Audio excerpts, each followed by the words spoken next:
How old were you when you had your first kiss? I don't count the first one. It's not what I wanted my first kiss to be. Are you or Jack religious? That's also a really good question. Will you ever change your name to Jack's surname? Oh, that's interesting. I used to not talk about it that much because I was so concerned about what other people thought. Were you or Jack ever bullied when you were young?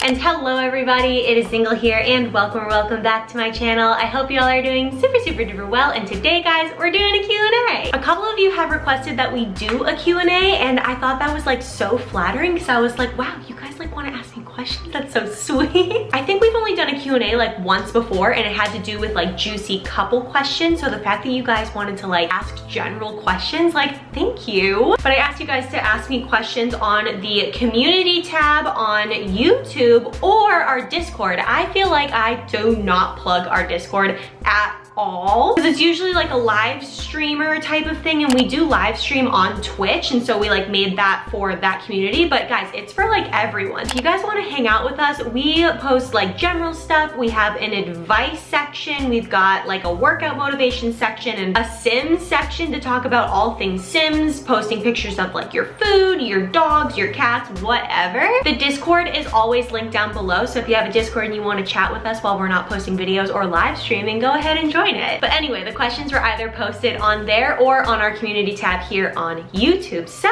thought we would pick a few out, answer some questions, guys get to know me a little bit more. Since I feel like we've gotten a few more friends since the last time I've like really dove into just a basic Q&A. So let's hop into it. But before we do, guys, if you are new to this channel and you're just seeing my face on the interwebs, hello, my name is Mac Dingle, M-A-C-D-I-N-G-L-E. I live in Portland, Maine with my husband Jack. Yes, Mac and Jack. Make sure you hit the subscribe button because we upload videos every single Monday, Wednesday, and Friday. Everybody do not forget to give this video a big old thumbs up, and let's hop into the questions, my friends. So there are questions that I think I can answer individually, and then there's definitely questions for Jack and myself, so I'm gonna save some of the Jack questions towards the end. But let's warm up with just a few like basic ones, and then we'll get into some juicy ones, and then we'll grab Jack in here to answer some of the couple ones. Somebody asked what your favorite kind of movies we like, and I'll answer for myself. I'm a huge rom-com fan. Like literally any Nicholas Sparks movie or any like coming of age film. There's definitely ones that are more like cheesy. I actually had to turn off the one, I'll put the name up on the screen right here. It was just too corny for me, too cheesy, too like teen angsty, but I do love a good teen angst coming of age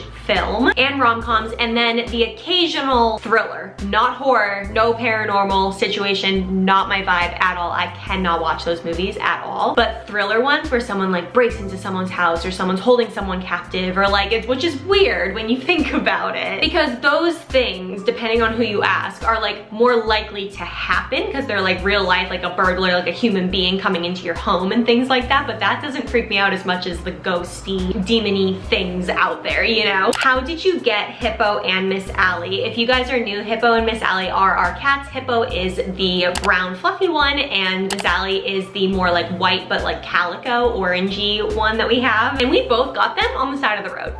They're rescues. For Hippo, we were driving home from the very last Halloween that we ended up trick-or-treating at. We were definitely a little too old. I feel like I was like maybe 13 or so. And we were coming home from my friend's house in New Hampshire. This is when we were living in Massachusetts. I grew up in Massachusetts. So we were driving home to Massachusetts, and my dad was driving in front of us, and he like swerved around like slowly. It wasn't like a crazy situation, but he like swerved around these animals, and we didn't know what they were. They kind of seemed like, you know, like mini raccoons or something on the street. And then when my mom and I, who were the car behind them, got closer, they were kittens. And my mom has a lot of experience in animal shelters, so she had a lot of experience with that. So we pull over, assess the situation, and we go home and we get a can of wet food, or like a couple cans, to see if we can like lure the kittens in, because it was getting cold. It was end of October, and they were clearly barn cats, and they were like huddling for, oh, it was so sad, like I can't even think about it. But they were on the street, and as soon as we got out of the car, they like rushed over to the side of the road. There was like a rock wall, and they all like went over the rock wall. But we put a can of wet food, and we were like calling them, coaxing them, making like them feel comfortable and stuff. And the only cat, the only tiny little kitten that came out to eat the food was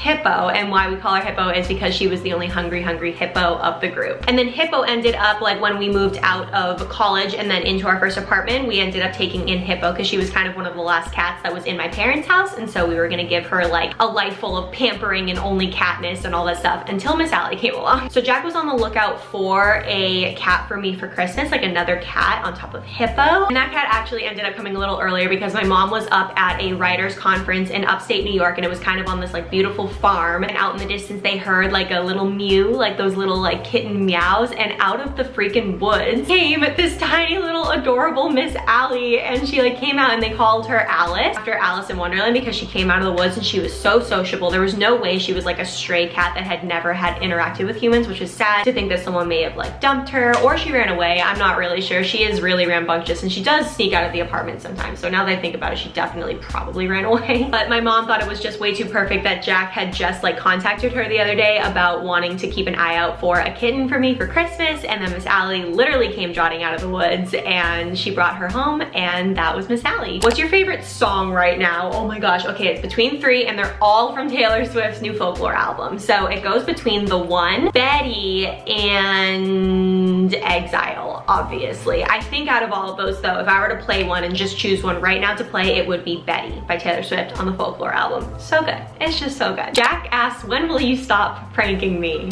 Never. I'll never stop pranking you. It's just so much fun. Favorite places you've lived. So if you're new, here's like a background of like where I've been all my life. I was born in New Hampshire, and my parents had a condo in New Hampshire, and we lived there for probably like less, maybe just a year, maybe just like the first year of my life. And then we moved to Massachusetts, and in a very small town where there are definitely more cows than people in this town. It was very, very farmy. Houses were very spread apart, and I loved it. I absolutely loved it. Our school was very small all through elementary, middle, and high school. It was just one of those like really small town feels. And then after that, I went to college in Kentucky, which again has like horses and cows. It just felt like home to me, and I wasn't about to go to a massive university after like growing up in such a small town and having that small class type of feel. So I went to a college in Kentucky, not UK, a very, very small college out in Kentucky. And I absolutely loved it. I made some of my lifelong friends there. It was amazing. And then after that, Jack and I both went to Connecticut because I had kind of a job offer. It was kind of like an extension of the internship that I was having all throughout my senior year of college, but I knew that if I moved out there and worked my butt off, that I could potentially get a full-time job there.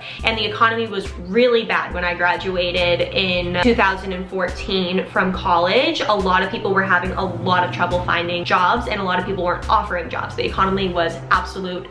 So the fact that I even had like a half offer for a job was like, we need to chase that. And then after that, Jack got a job at the same company. And then after Connecticut, I was feeling really tired of Connecticut. We didn't really vibe with Connecticut very well at all. And the company that we worked for had an office out in Seattle. And I've never thought of Seattle before, but it was more of a, I need to get out of here, and Seattle sounds dope, so let's like go over there. So we ended up going over there, lived in Seattle for 3 years, and then are back here in Portland, Maine, which is not where we grew up, but my parents do have a full-time house here, and so it was very close to family there. Jack's family is around like 2 hours or like 2 to 3 hours away from us, so like totally doable. And yeah, that's where we are now. I think Connecticut was horrible. I think Kentucky was one of my favorite places to live, but I would never like live where I went to college because what made it so good was college there. But I think so far, our absolute favorite place has been Seattle for sure, but Portland is definitely showing a lot of promise. I'd say Seattle was probably so far the #1 place that we've lived. How old were you when you had your first kiss? Ooh, juicy. Let's get into some juicy ones now that I've read that one. I don't count the first one. Okay, so the first one was like the typical camp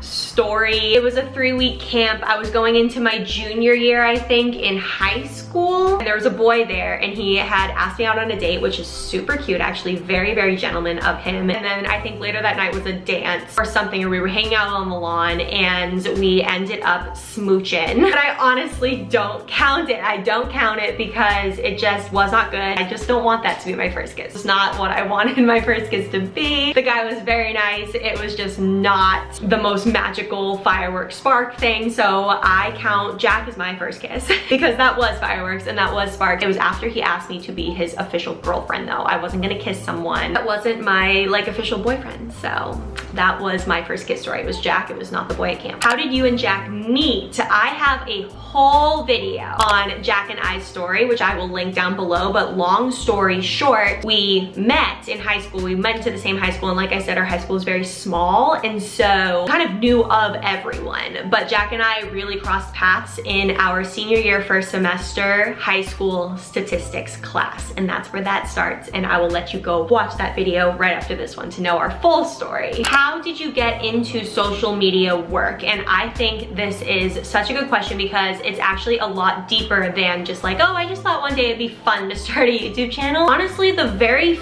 first like go at social media was when I was at work, and the type of work that I was doing led me down a path of looking up like a video game description of some sort. And when I was looking at it, in the description it had the word let's plays, plural like that, and I was like, oh, it's so funny, they have like a grammatical error in their thing. And so I googled it just to make sure it was a grammatical error. And of course, with like my own searches and like what I was into, when I looked up let's plays on Google, it served me up some YouTube videos of Sims let's plays, like the LPs, just like straight up LPs, and I was like, this is a thing. This is a thing. And I never thought of it being my thing, like my own thing at first. So I started watching, the very first simmer I actually ever started watching was the English simmer, which then led me to Deligracy, which then led me to Lil Simsy and things like that. But I started watching her videos and they were like everything that I do in The Sims, but just narrated and made into a video form. And I was like, wow. And that's the first time that I realized that YouTube could be a career, it could be a job, and not just like a dead end one, because then from there you can like do all these other things. And I was like,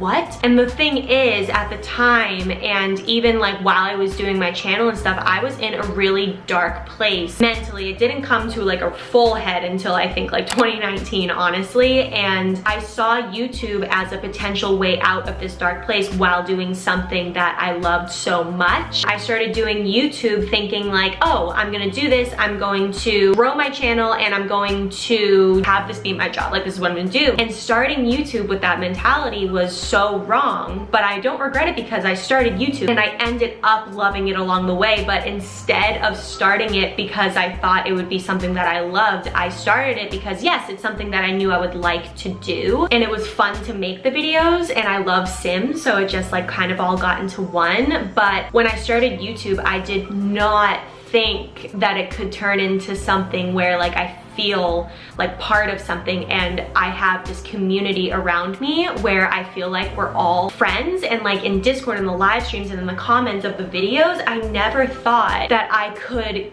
get something like that. And I think the fact that I have kept going with this, even though my goal at first was to grow my YouTube channel and blow up, and then it would like take me out of my really dark place and my job that I hated and like all of this stuff, like I was using it as such an escape and hoping that it would just like blow up and be a career. But in the meantime, I started realizing what I really loved about YouTube, and it's you guys, and it's the creative side, and it's that type of thing. And so I feel like if I didn't fall in love with it along the way, I clearly wouldn't keep making videos because, you know, we don't have 1 million subscribers yet. But regardless, if I knew that I would stay at 46 or whatever we're at, like 100 subscribers, I would continue doing it. I love doing this. I love making videos for Jack and I love making videos for you guys, and I love interacting with you guys on an actual daily basis. I feel like I've been the most social I've been since college, and it's all thanks to you guys. So thanks for sticking with me. I really appreciate it. Are you or Jack religious? That's also a really good question. And I was gonna save this until he came in, but I think I can totally answer this. So Jack grew up very religious in a very, very Christian Catholic household, very, very religious. The masses that he went to were all in Latin and like very, very hardcore. Whereas I did not grow up going to church at all, but my stance on that, which is just a little bit juicy, you know, just like a little bit personal, is that I was raised on the morals and values of being a good person and making sure that you are making others feel good around you and not gossiping and not like everything like that. I feel like we were raised on just good values. It didn't matter when we came together that we had very different religious points of view, because us as humans just deep down were the same. We had the same values. We both want to leave this world just a little bit better than when we came into it, and I think that is the most important, honestly. The other thing that I was also raised on was the concept that what you put out into the world will come back at you. I am a huge believer in karma. I'm a huge believer in what you set your mind to, you can accomplish, and what you put out, you will get back. And as hokey as people want to believe it is, I am a huge believer in law of attraction, manifestation, vision boards, visualizing, things like that. It has served me so well in life, and I think that's where religion and spirituality do differ. I'm a very big spiritual person. I believe there is absolutely something that is so much greater than us, and just because we can't see it doesn't mean it's not there. So I know that there are a lot of people who actually believe in it, and it's like super passionate about it, but a lot of people who don't believe in that stuff. So if you guys would like some more videos on the law of attraction and things that I believe in, things that have worked for me, and how it's actually changed my life, let me know in the comments below. I never know if you guys like want to hear about that stuff. Will you ever change your name to Jack's surname? Oh, that's interesting. I actually forgot that like I ever talked about how I don't have the same last name as my husband actually. So I'm just gonna be super real. I'm gonna be super vulnerable about this one, because I used to not talk about it that much because I was so concerned about what other people thought. But honestly, the past year to year and a half, I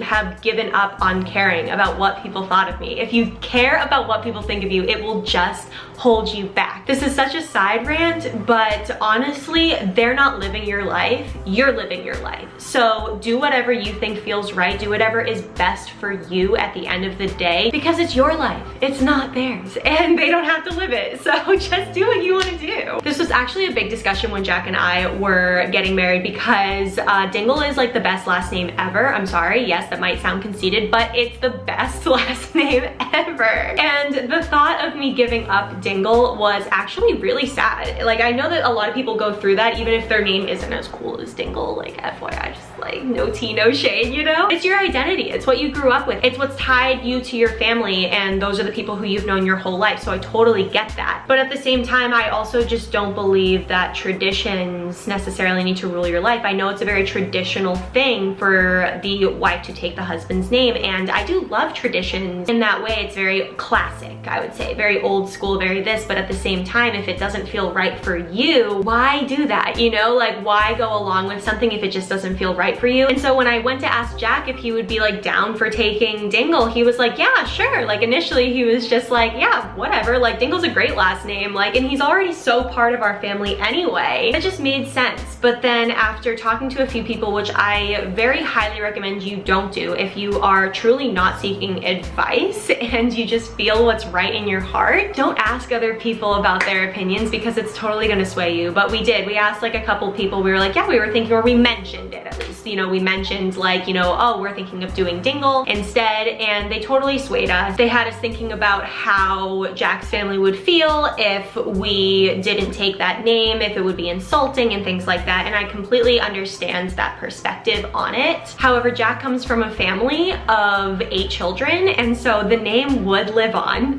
It's already living on. And so honestly, I do regret not going with our decision, but with that said, I am still Dingle. I have not legally changed my name, and so I don't know if I ever will. That is still up for discussion, and if you believe that we should stick with Dingle as the family, you know, the Dingle family, make sure just comment that down below, guys. Like, we gotta get Jack on board with this Dingle thing 100%. Okay, so there are a few juicy questions that have to do with Jack and myself that I feel like he should be here to answer as well, so I'm going to get him right now. Okay, Bubby, we have a few questions that I felt like you should be here for. Okay. Okay, are you ready? Yes. How many kids do we want? How many do we want? Yes. 3. 3? How many do we want? Yeah, that's like in the middle of what we both want. 4. I don't know if I want 4, I see 4 for us. That's I thought you said you wanted 4. I think I could get behind 4, but I just like know that we're gonna have 4 kids. Oh, you just know? Yeah. Oh, okay. I told you this before, you smell like Indian food. What did you make for lunch? Sriracha. Oh wow. This is a good one. Were you or Jack ever bullied when you were young? And if so, what advice do you offer to those who are dealing with being bullied? First, were you ever bullied when you were younger? Yes. I I was bullied because I didn't have Pokemon cards. Yeah. I got like a wet willy, like this kid's like, it wasn't even a wet willy, kids like straight up spit on my ear. And my mom went to like a hobby shop afterwards because like I came home crying. I was like a wreck because like I was getting picked on. She told the story to the guy at the counter at like the hobby store, and like he was so mad like on my behalf, and he gave me like a bunch of foil like first edition cards. Like really good Pokemon cards. Yeah. But then he went to school and like the next week Pokemon cards were banned from the school. Yeah, it was when they like took over. It was a private school, so. Yeah, I would say that I was bullied at very different times in my life, and so it like showed itself at different points. Like I was bullied when I was younger for wearing turtlenecks, so very like similar type of vibe. Like little kids are just mean in that way, and like you wouldn't see a high schooler making fun of someone outright for like their Pokemon cards or whatever, you know? And then I was bullied, I would say, by some girls in high school, and it was that typical mean girl mentality of like texting another friend behind their back, my back, and when I say that, and like pretending that you like them in their face, and then like going behind and like talking bad about them. And then they also didn't like support Jack and I's relationship when we got together, and it was just stupid. Like it was so stupid. It was pretty dumb. So what would advice, like now that we're like so beyond that, like what advice would you give to someone who might be being bullied? Just talking to someone, even your parents. Like I know you can feel so alone and dejected and just shut down. I promise you it is so worth it even to talk to your parents, because you never know. They'll go talk to the person at the Pokemon shop and you get the best cards. You get the best Pokemon cards. And like I mean that in an analogy, maybe it actually happens too, but like seriously, it just helps so much knowing that someone hears you and that people do care about you, and you'll come out of it. It doesn't last forever. Yeah, I would say that as well. Like when you're being bullied, or when like people are isolating you or leaving you out or things like that, like you feel like the most alone, and you also kind of feel like your life is over, because that is your life. It's like these are your friends, or these are like your peers in school. So like when you dread going to the place that you're like forced to go,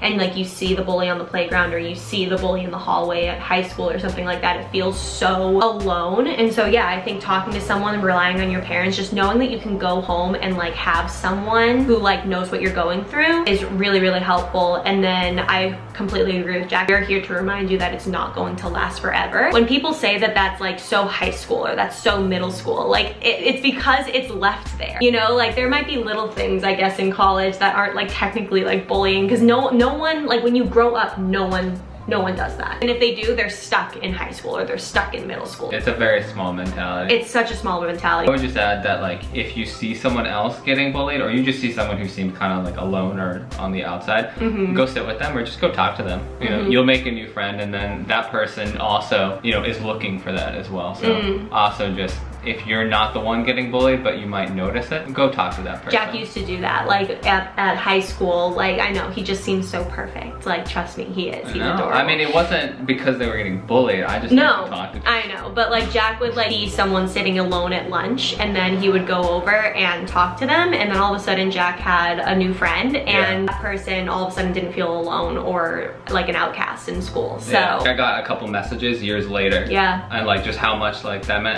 to them. That was cool. Have you or Jack ever dealt with being overweight, and what did you do to help return back to a healthy state? Oh my gosh. I thought that you should be in here for this one. Not that I haven't been like overweight, but Jack has gone through like way more, I've struggled with weight all my life. Obesity runs in my family. So it's super genetic. It's wicked. Yeah, definitely after college. Like I weighed 283 pounds.